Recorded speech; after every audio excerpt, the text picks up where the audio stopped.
Okay, I'm hiding right now so that I can do this video really quick.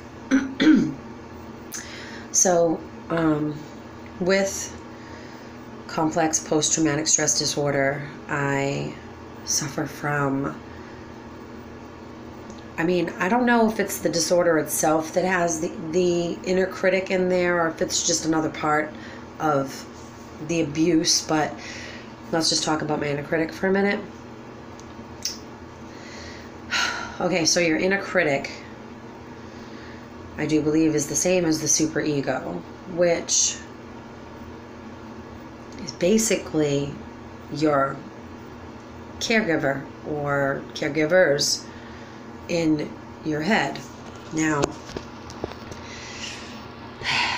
mine's pretty ugly. It's pretty bad.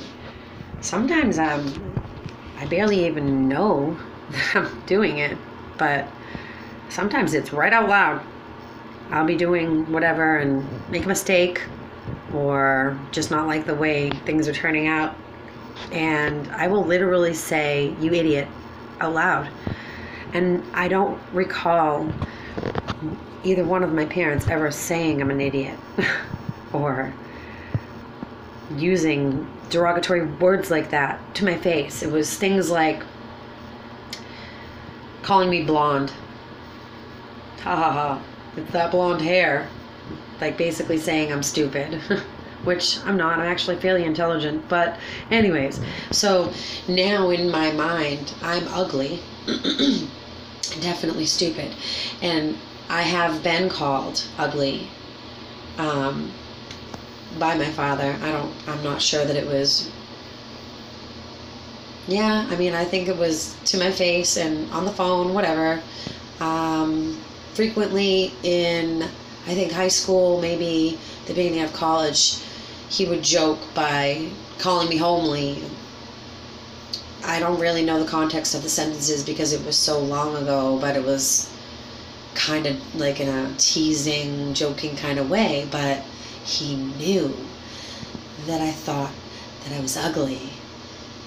I still do. And I don't say it because I want someone to give me a compliment. I don't want to be complimented because I really do find myself to be just kind of mediocre and a little bit unattractive. But I know that I'm a nice person, so I don't really care. Like, whatever it is, what it is. I'm not going to get a nose job. I'm not going to get a nose job. I'm not fixing that. I'm not going to fix it. What does it matter? I would feel weird. Get my lips done. I don't know. It's fun to have your hair done and do your makeup and whatever, but I'm not the type of person to just physically change something that doesn't go back. Like, you can't wash it off. You can't grow your hair. You can grow your hair out. You can cut your hair, but you can't grow back your nose. Whatever. I'm not that type of person. As ugly as I think I am, I'm not going to change it. But I don't know if I think I'm ugly because I've been basically gaslighted into feeling that way or not.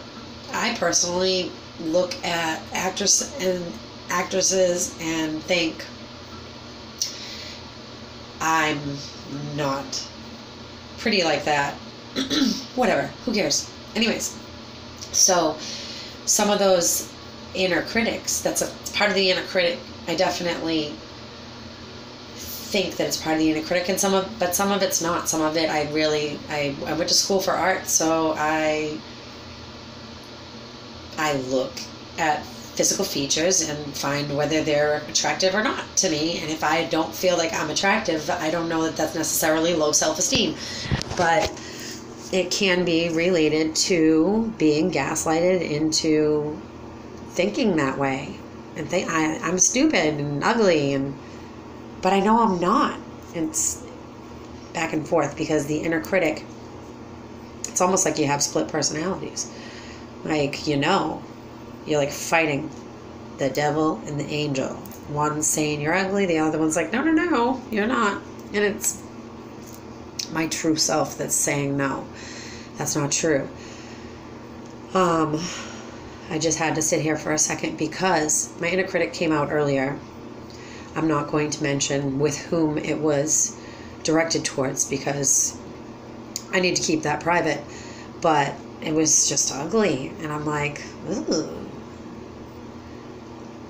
And it made me cry. I had to leave the room because I was like, ew, that's not you. That's your mom and dad. It's not me.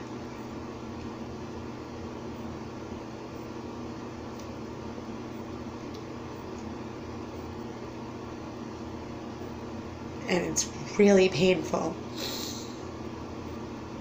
And I still haven't figured out how to shut that inner critic up. I know there's some courses I can take, but I'm broke right now, so I'm just trying to like wing it on my own. I'll be back with some tips on that as soon as I possibly can.